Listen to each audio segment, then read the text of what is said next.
The Pacific Ocean, a battleground of steel, fire, and aviation fury. In World War II, the United States Navy unleashed a new breed of war machine, floating airfields capable of striking cities, fleets, and entire empires from beyond the horizon. This video breaks down every major U.S. aircraft carrier of World War II, the giants that carried the war from Pearl Harbor to Tokyo Bay. Let's begin with the legends. USS Enterprise, CV-6, the Big E. The most decorated warship in American history, Enterprise survived 18 major battles, outlived all her sisters, and repeatedly clawed the Pacific back from the edge of disaster. At Midway, her dauntless dive bombers plunged from the clouds and shattered 3 Japanese carriers in minutes. At Guadalcanal, she fought half the war alone, limping from battle to battle, patched together by welders working around live ordnance. Bombs, torpedoes, near misses. Nothing could kill the Big E. She wasn't just a ship, she was a symbol. USS Yorktown, CV-5, the carrier that refused to die. Hit hard in the Coral Sea and expected to need months of repairs, Yorktown was patched in 72 hours, shoved back into the fight, and sent straight to Midway. Her aircraft discovered the Japanese fleet first. Her squadron struck first, and when she took torpedo after torpedo, she kept firing.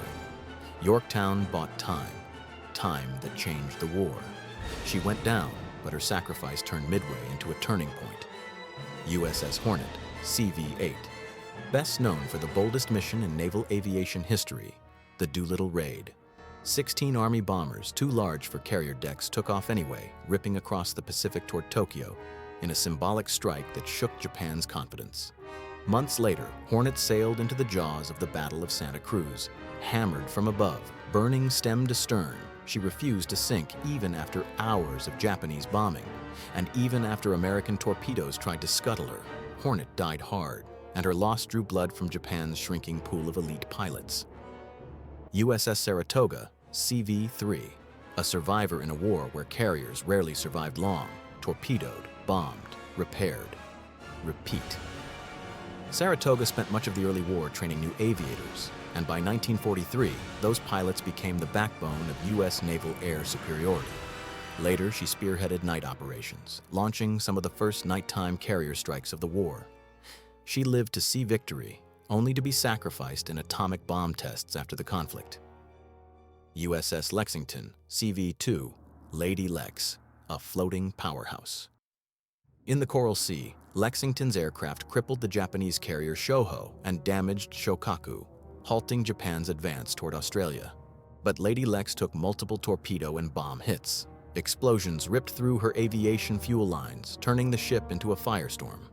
She was the first major U.S. carrier lost in the war, but her last battle stopped the Japanese juggernaut cold. USS Essex, CV-9, the first of the new generation, bigger, stronger, faster. Essex represented America's industrial revenge, launching wave after wave of strikes across the Pacific. From Marcus Island to Leyte Gulf, she hammered enemy garrisons, airfields, and fleets. With armored decks, more planes, and brutal resilience, Essex became the blueprint for the carriers that would dominate the late war. USS Yorktown, CV-10, named to honor her fallen predecessor. This new Yorktown exacted vengeance with relentless precision. Her aircraft tore into Japanese positions in the Marshalls, the Marianas, and the Philippines. At the Battle of the Philippine Sea, the Great Marianas Turkey Shoot, her fighters cut down attacking Japanese aircraft by the dozens. A name reborn, a legacy renewed. USS Intrepid, CV-11. One word defines Intrepid: tough.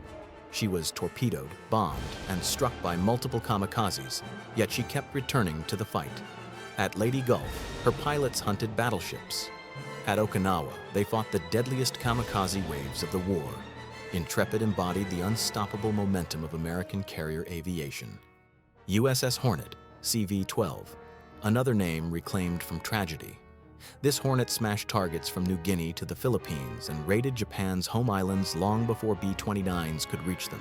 Her air groups hunted down the super battleship Yamato in its final sortie, swarming it with hundreds of bombs and torpedoes. Hornet delivered part of the killing blow. USS Franklin, CV-13, the ship that wouldn't die.